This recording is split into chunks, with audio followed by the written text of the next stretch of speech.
Estamos na página de número 71, dando continuidade ainda ao capítulo 4 da nossa matéria, que é Teologia Sistemática.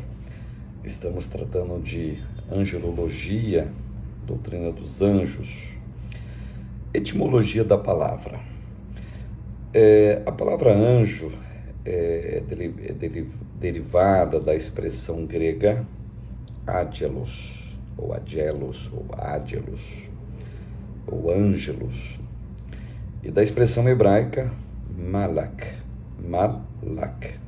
que quer dizer mensageiro, representante, cortesão, anjo. A expressão era utilizada tanto para mensageiros humanos, como para mensageiros sobrenaturais e para o anjo do Senhor, tendo que ser interpretada de acordo com o contexto da narrativa. Então você tem várias expressões, principalmente no Antigo Testamento, expressão anjo do Senhor, mensageiro do Senhor, no caso, ou Malek, né? E tem várias expressões de simplesmente anjo. Às vezes, esses anjos, vamos usar um termo aqui, eles se materializam em forma humana, às vezes não, aparece como seres angélicos. Você vê, por exemplo, Isaías capítulo 3, serafins estavam acima dele. A palavra serafim ali, que é uma classe de anjo, que nós vamos ver mais à frente. Sarraf, tá? Portadores de fogo, por exemplo, tá?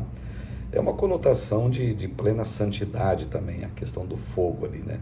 Naquele contexto. Pois bem, nós vamos encontrar várias expressões então diferenciadas acerca disso. Os anjos são realidade já no início da história bíblica e são exaustivamente mencionados nela.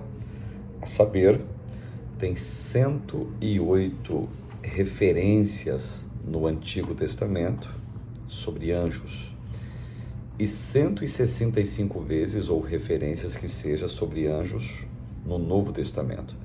Então as referências são maiores nessa nova aliança do que na antiga, né?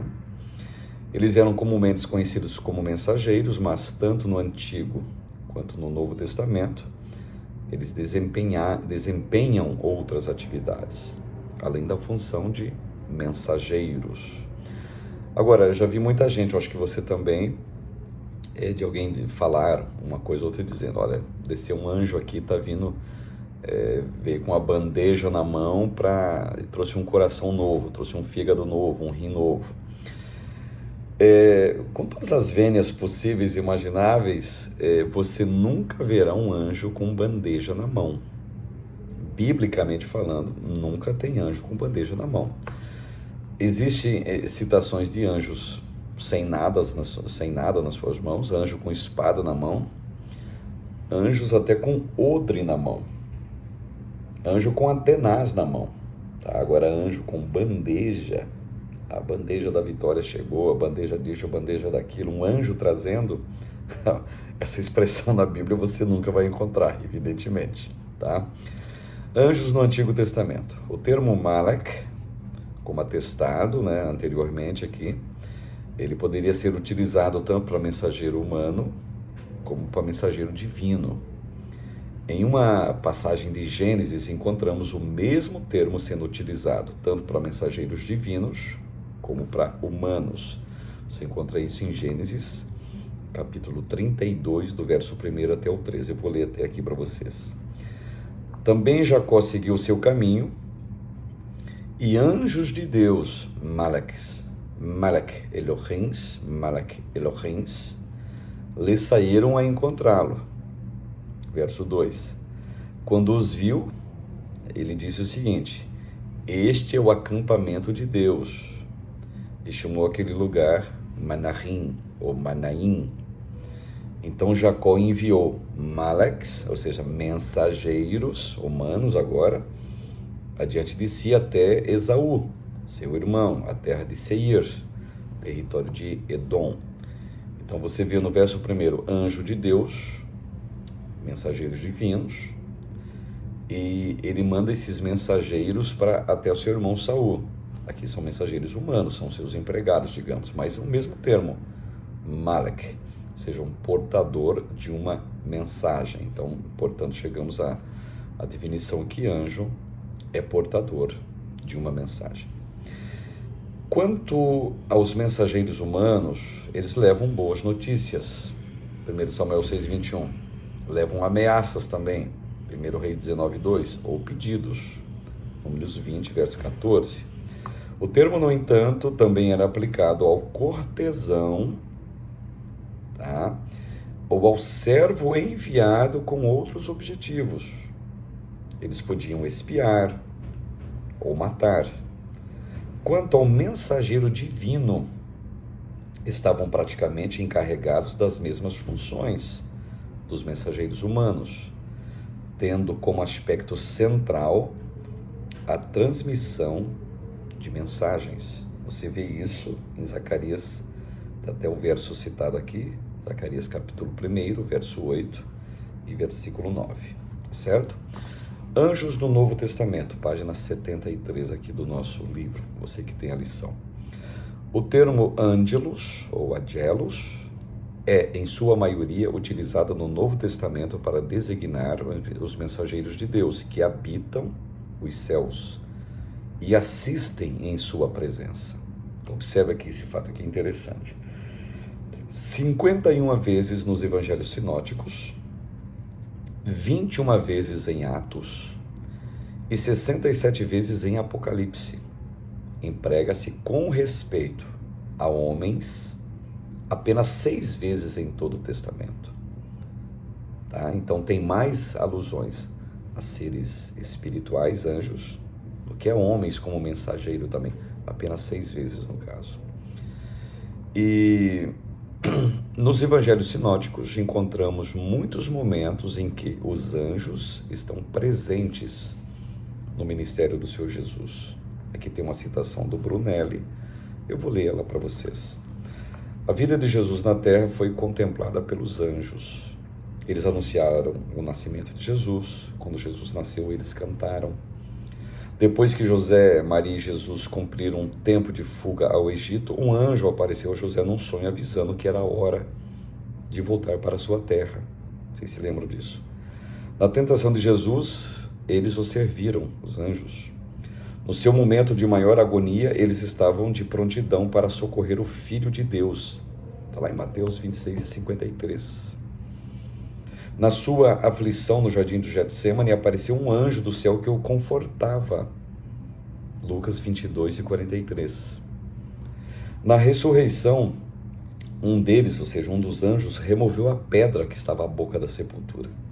Foram os primeiros a anunciar que Jesus estava vivo. Na sua ascensão, eles o escoltaram e foram os primeiros a anunciar aos discípulos de que, do mesmo modo como ele subiu aos céus, ele voltará. Então, e quando o Senhor retornar para o julgamento do mundo, eles formarão um grande cortejo para acompanhá-lo. Observe um fato interessante. Anjos anunciam que Jesus vai nascer. Anjos estão presentes no ministério de Jesus. Anjos estão presentes na agonia de Jesus. Anjos estão presentes na ressurreição de Jesus. Anjos estão presentes na ascensão de Jesus. E anjos estarão presentes na volta de Jesus. Observe como anjos e o ministério de Cristo foi muito abundante aqui. As informações floreiam todas as escrituras, no caso. A natureza dos anjos. Quando falamos de natureza, estamos falando da combinação específica das qualidades originais, constitucionais ou nativas de um indivíduo, animal ou coisa, um caráter inato. As qualidades originais dos anjos que podemos encontrar na Bíblia são, por exemplo, quais são a natureza deles, as qualidades no caso? São velozes, são assexuados, fortes, gloriosos, superiores aos homens, são invisíveis e visíveis e são imortais. A continuidade aqui na página 74, eles são seres espirituais criados. Não existe nenhum anjo, por exemplo, incriável, ou seja, um anjo eterno no sentido de não ter começo, não ter fim. Todos eles tiveram começo, porque são todos seres criados. Assim como os homens, os anjos também são seres criados. A diferença é que Deus criou apenas um casal humano e deu a ele a incumbência de reproduzir-se, no meu caso de anjos. Deus criou vários, milhares, milhões, bilhões, eu só sei que Deus criou vários. Homem não, ser humano não, também são criados, mas anjo não foi criado só dois, aqui um anjo macho e um anjo fêmea, vão se reproduzir agora para fazer os anjinhos. Não, isso não existe, evidentemente. Como aponta Brunelli, os anjos não se reproduzem, foram criados um a um.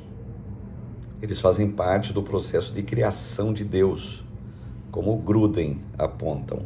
O Gruden cita o seguinte, o Wayne Gruden no caso. Numa passagem que se refere aos anjos como as hostes dos céus, ou o exército dos céus, diz Esdras, só tu és Senhor, tu fizeste o céu dos céus e todo o seu exército, e o exército dos céus te adora. Neemias capítulo 9, versículo 6, Salmo 148, verso 2 até o 5 também. E Paulo diz em Colossenses 1,16 o seguinte, Paulo nos diz que Deus criou todas as coisas, Paulo diz, as visíveis e as invisíveis, por meio de Cristo e para Ele, e depois inclui especificamente o mundo dos anjos com a expressão, sejam tronos, sejam soberanias, quer principados, quer potestades. Essa expressão aqui, trono, soberania, principado, potestade, é uma expressão que tem a ver com anjos, tá certo? O que mais? Eles são seres espirituais. Tem aqui um atestado, digamos, escriturístico acerca disso, página 75. Os anjos são numerosos, página 76. Os anjos são poderosos. E aqui na página 77, nós temos a classificação dos anjos. Ou seja, as escrituras indicam que há uma ordem e hierarquização, hierarquização, palavrinha que me complicou aqui. Uma hierarquização dos anjos no céu. Eles são formados em hierarquia. Eles estão distribuídos em classes diferentes, como aponta o Brunelli, que trago aqui citação do Brunelli. A organização angelical segue uma hierarquia distinta em 5 principais representações. Tronos, que é cronoi, ou tronoi, desculpe. Domínios, que é kiriotetes. Principados, que é arcai. Potestade, que é exousiai. E poderes, dinamis. Porque nele foram criadas todas as coisas que há nos céus e na terra, visíveis e invisíveis, sejam tronos, sejam dominações, sejam principados, sejam potestades, tudo foi criado por ele e para ele. Colossenses 1,16 é que aparecem as expressões gregas aqui. O qual está à destra de Deus, tendo subido ao céu, havendo-se lhe sujeitado os anjos e as autoridades e as potências. 1 Pedro 3,22. Então, essa classificação se refere à esfera de governo, a fim de distingui-los dos demais anjos que somam exércitos e atuam diante de Deus, no universo e diante do homem em particular. Então, uma vastidão, a numeração de anjos, pode ser que ela seja finita e tenha um número específico, mas nós não sabemos. Esse mundo espiritual que Deus criou um por um até inclusive, nós não sabemos esse número hierárquico de cada hierarquia, quantos anjos estão circunscritos a cada posição. Além dessa classificação hierárquica, a Bíblia fala de anjos, arcanjos, querubins e serafins. Quando a Bíblia se refere quando a Bíblia se refere a principado, potestade, tronos e domínios, não alude a espécies de anjos, mas a diversificação dos níveis de autoridade exercida pelos seres angelicais. Então, portanto, existem posições de autoridade que os seres angelicais criados por Deus exercem no mundo espiritual.